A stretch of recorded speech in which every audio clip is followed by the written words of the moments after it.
नमस्कार दोस्तों। आज आपके सामने the Buddhas wife the path of awakening together, Janet सरे और सैमुअल शेम द्वारा पुस्तक लिखित नए अध्याय के साथ प्रस्तुत हूँ। आज दोस्तों इसको ध्यान से सुनते हैं। यशोधरा की कहानी 8वां अध्याय। प्रजापति के साथ साथ जो महिलाएं यशोधरा और उसके बच्चे की देखभाल कर रही थी, उन्हें जल्द ही समझ आ गया कि अकेले उनकी देखभाल करना उनमें से हर एक के लिए बहुत ज्यादा बोझिल था।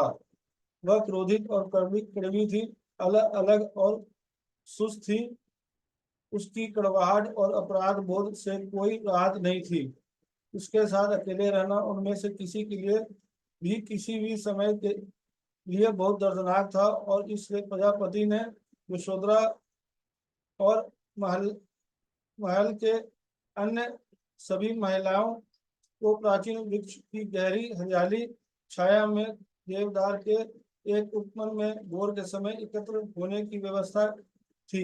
वहां एक तालाब के पास एक छोटा हिंदू हिंदू मंदिर सहस्त्रवादियों से एक पवित्र स्थल है के रूप में कार्य करता रहा है। देवताओं को समूह के लिए उनकी प्रार्थनाओं का द्वार, यह उर्वरता देवी के मंदिर के रूप में जाना जाता था, जहां यशोधरा और सिद्धार्थ ने गर्भवती होने से पहले कई प्रसाद और प्रार्थनाएं की थी।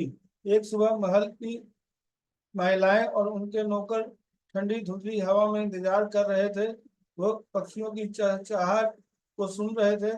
प्रजापति यशोधरा के साथ अंदर आए और उसे हाथ से सहारा दिया। यशोधरा सिर झुकाए हुए उपवन में बैठ गई। उसका शरीर मानो धंस गया हो। उसका चेहरा सपाट था और उसकी आंखें सूजी हुई थी, बस छोटी सी थी। बाकी लोग उसके चारों ओर घेरा बनाकर बैठ गए। एक महिला ने धूपबत्ती जलाई। प्रजापति ने हिंदू प्रार्थनाएं शुरू कर दी। ऐसे लग रहा था मानो उस उपवन में जमीन पर, उन प्राचीन पेड़ों के नीचे और उस तालाब और मंदिर के पास मौजूद ऊर्जा को हताश यशोधरा और उसके इर्द गिर्द के घेरे से मिलने के लिए बुलाया जा रहा था। भोर की प्रार्थनाएं और साझा मंत्र मौन के क्षण पृथ्वी और प्रकृति की पुरानी गहरी ऊर्जाओं का को महिलाओं के घेरे के बीच केंद्रित करने के लिए इकट्ठा कर रहे थे। यशोधरा के आंसू थमने के नाम नहीं ले रहे थे। वह चुपचाप रो रही थी। उस सुबह की सभा ज्यादा देर तक नहीं चली। काम तो करना था, लेकिन उसका शांतिदायक प्रभाव पड़ा। महिलाओं ने शाम को फिर मिलने का फैसला किया, और यह सरल अनुष्ठान प्रथा जड़ पकड़ती हुई प्रतीत हुई और फिर आकर लेती चली गई।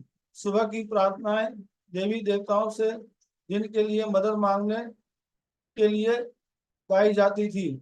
शाम की सभा में सभी देवताओं को उनकी दैनिक देखभाल के लिए धन्यवाद दिया जाता था। मदद मांगना, धन्यवाद देना। रोज सुबह हर शाम उन्होंने इस उपवन में एकत्र होने की अपना करुणा चक्र कहा। दोस्तों, ये अध्याय यहीं तक। कल फिर नए अध्याय के साथ उपस्थित होगा। धन्यवाद। Thank you.